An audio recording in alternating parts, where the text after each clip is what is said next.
made it to Sumeru, our next objective should be to head to Sumeru City and find a way to meet with Lesser Lord Kusanali. And speaking of Lesser Lord Kusanali, even though we haven't heard too much about her, she doesn't seem to be the same deity who abducted your sister. But even so, people call Sumeru the Nation of Wisdom, you know.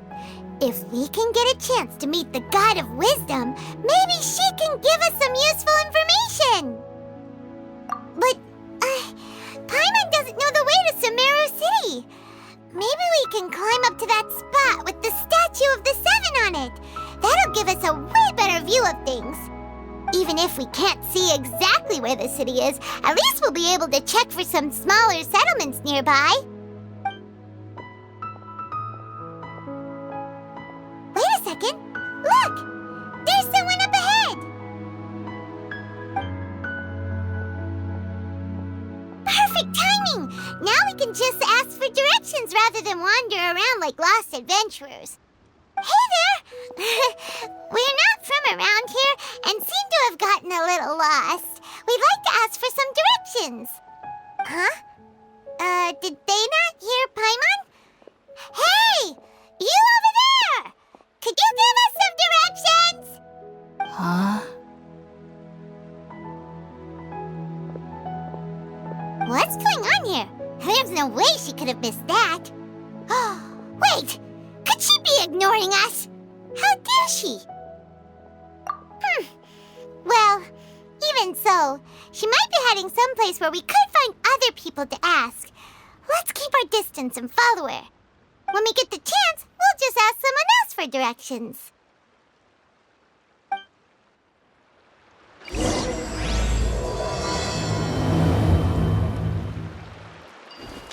Come on, let's follow her. Just keep quiet. Make sure she doesn't notice us.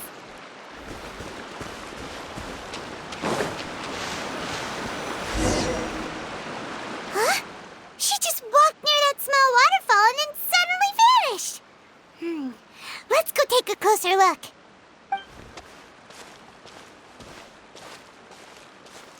Paimon thought this cave would lead to a village or something, but, it looks like that's not the case. Look, she's sitting over there. Wait, she couldn't possibly be living here, could she? What should we do now? Do we try asking her for directions again? It looks like she's meditating or something. If we bother her now, she probably wouldn't let us off very lightly. Oh!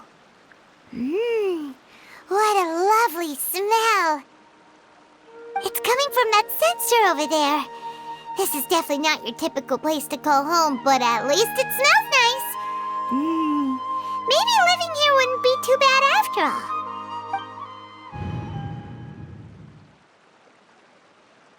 Huh? What's the matter? You don't look too good. What? Is the smell making you feel sick? Strange. Paimon doesn't feel anything.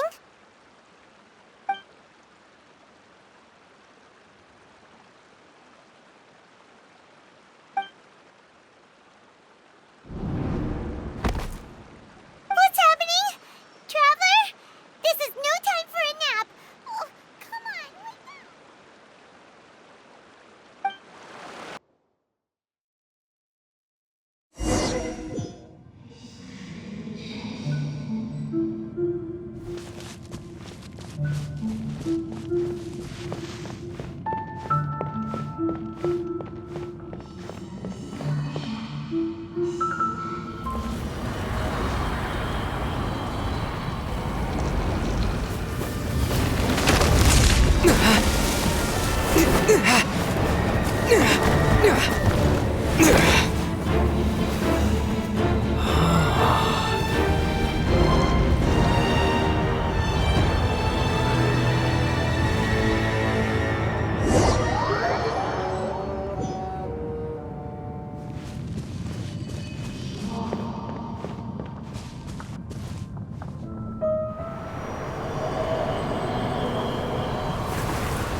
been out for a long time now.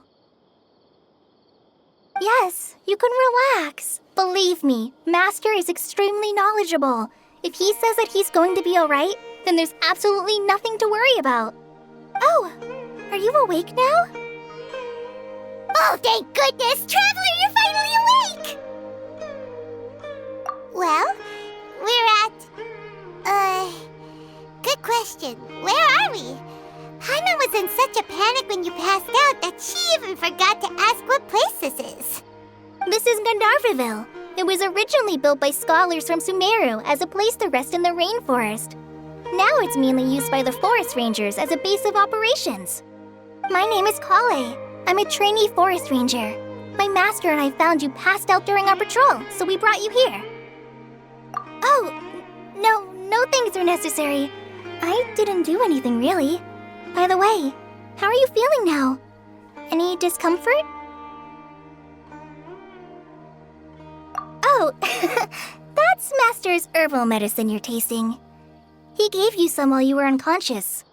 Before I forget, Master mentioned you should take more medicine once you wake up.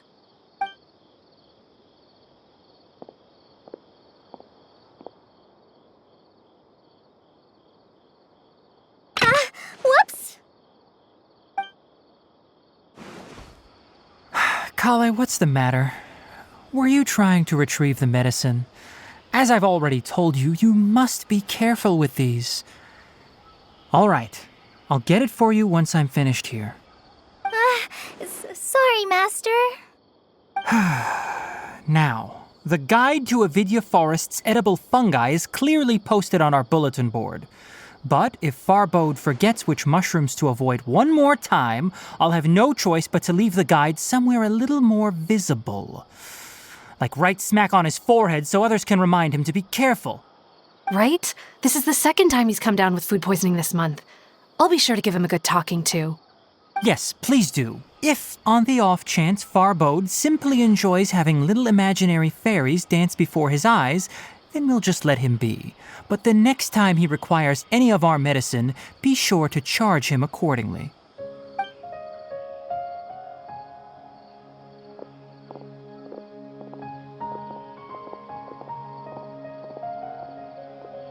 So, how are you doing?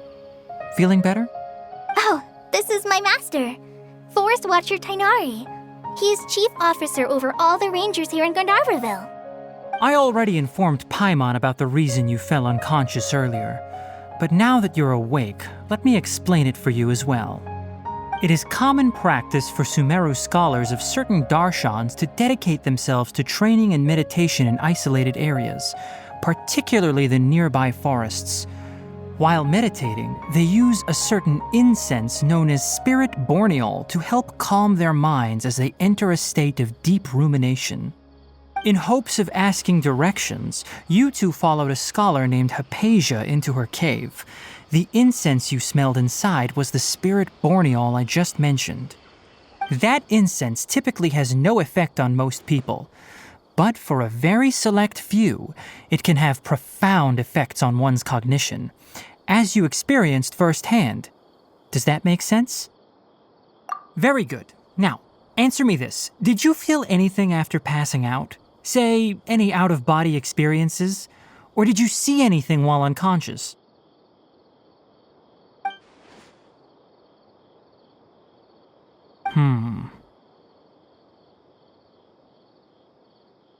Collei, let the others know to stop bringing their patrol logs here for now. Huh? Why? Because these two will be staying here for the next few days. They can have my room and I'll bunk with Amir. Now get a move on and be sure to do as I've said. Yes, Master Tighnari.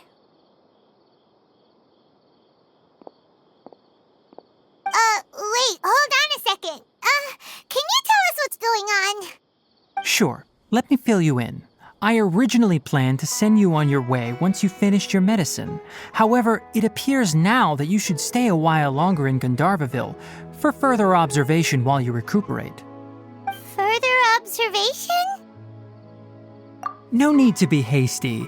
As long as you have the capacity to judge between right and wrong, I promise that you'll understand the gravity of the situation once I explain everything to you. Based on what you saw after smelling the incense and losing consciousness, we can conclude that you experienced a powerful hallucination, which suggests your mental state is not in the best of shape. If you're skeptical, have a whiff of this. Whoa, are you okay? You're experiencing a similar sensation as when you passed out, aren't you? So even though your condition is stable as of now, if I were to haphazardly let you leave, it's highly likely that you'd suddenly pass out again somewhere else. The rainforest is home to many fierce animals and hazardous areas. If something were to happen to you again, I'm afraid you might not be so lucky. For now, I suggest you continue taking your medicine each day and avoid wandering off on your own. At least until you stop having adverse reactions to this kind of smell, okay? Good. Now continue resting while I fire up another bowl of medicine for you. Seriously? We just arrived in Sumeru and we're already having problems left and right! Paimon knows we're set on meeting Lesser Lord Kusanali as soon as possible, but you really don't look too good. It'd probably be best to let you recover first. Hey!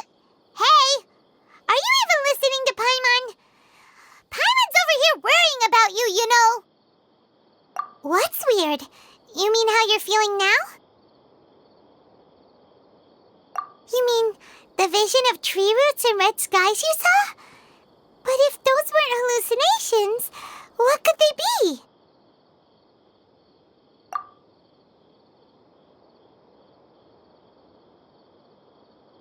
Well, considering how unique you are, Paimon trusts your judgment here. But why didn't you say anything about it to Tighnari? If he misjudged your condition, then there's a chance you could get worse, right? Huh?